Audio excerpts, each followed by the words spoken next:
গত বছর পট পরিবর্তনের পর যে পরিবেশ ছিল তখন আইন শৃঙ্খলা রক্ষাকারী বাহিনীর মনোবল এত ভালো ছিল না, নানা ধরনের জটিলতা ছিল। এবার সেই পরিস্থিতি নেই। এবার আইন শৃঙ্খলা রক্ষাকারী বাহিনীর লোকজন, বিশেষ করে ঢাকা মেট্রোপলিটন পুলিশের সদস্যবৃন্দু সুসংগঠিত হয়ে গেছে। পূর্বের নেই আমরা কাজ করতেছি এবং কোনো রকম কোনো সমস্যা হবে না। আমি আশা করি নিরাপত্তাজনিত কোনো ঘটনা ঘটবে না। তবে সবসময় দুষ্কৃতিকারী থাকে, সব সমাজেই থাকে, সব দেশেই থাকে।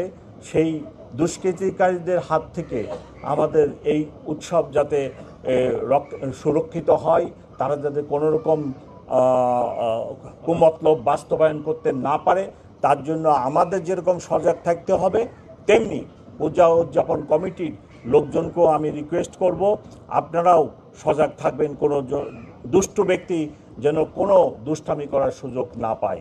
ধর্মীয় এই উৎসবকে কেন্দ্র করে যে কোনো ধরনের ভুল তথ্য বা অপতথ্য ছড়ানো রোধে সাইবার প্যাট্রোলিং জোরদার করা হবে। পূজা মণ্ডপের প্রবেশপথে অপরিকল্পিত ও অনুমোদিত অস্থায়ী দোকানপাট স্থাপন নিরুৎসাহিত করা হয়েছে। পূজার নিরাপত্তা ব্যবস্থা তদারকির জন্য ঊর্ধ্বতন পুলিশ কর্মকর্তাগণ নিয়োজিত থাকবেন।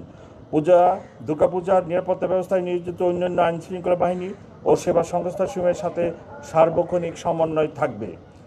পূজা মণ্ডপ পরিচালনা কমিটির প্রতি আমাদের অনুরোধ, ভক্তবৃন্দ চলে যাওয়ার পর মণ্ডপ যেন কোনোভাবেই অরক্ষিত না থাকে।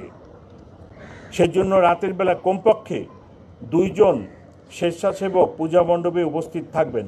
পূজা উদযাপন কমিটি আছে, সেই কমিটির লোক অবশ্যই রাত্রে 10টা থেকে ভোর পর্যন্ত ভক্তবৃন্দ আবার আসা পর্যন্ত দয়া করে থাকবে। আপনারা কাউকে একা রেখে যাবেন না। আমার পুলিশ, আনসার, সমাজ কল্যাণ মন্ত্রণালয়ের যে লোক ওনারা থাকবে, কিন্তু সাথে অবশ্যই আপনাদের 2 জন লোককে রাখবেন। এটা আমাদের স্বরাষ্ট্র মন্ত্রণালয় থেকে এই অনুরোধ করেছে, ওনারা ছিলেন। সেই অনুরোধের প্রেক্ষাপটে আমি এই অনুরোধটা এখানে করলাম।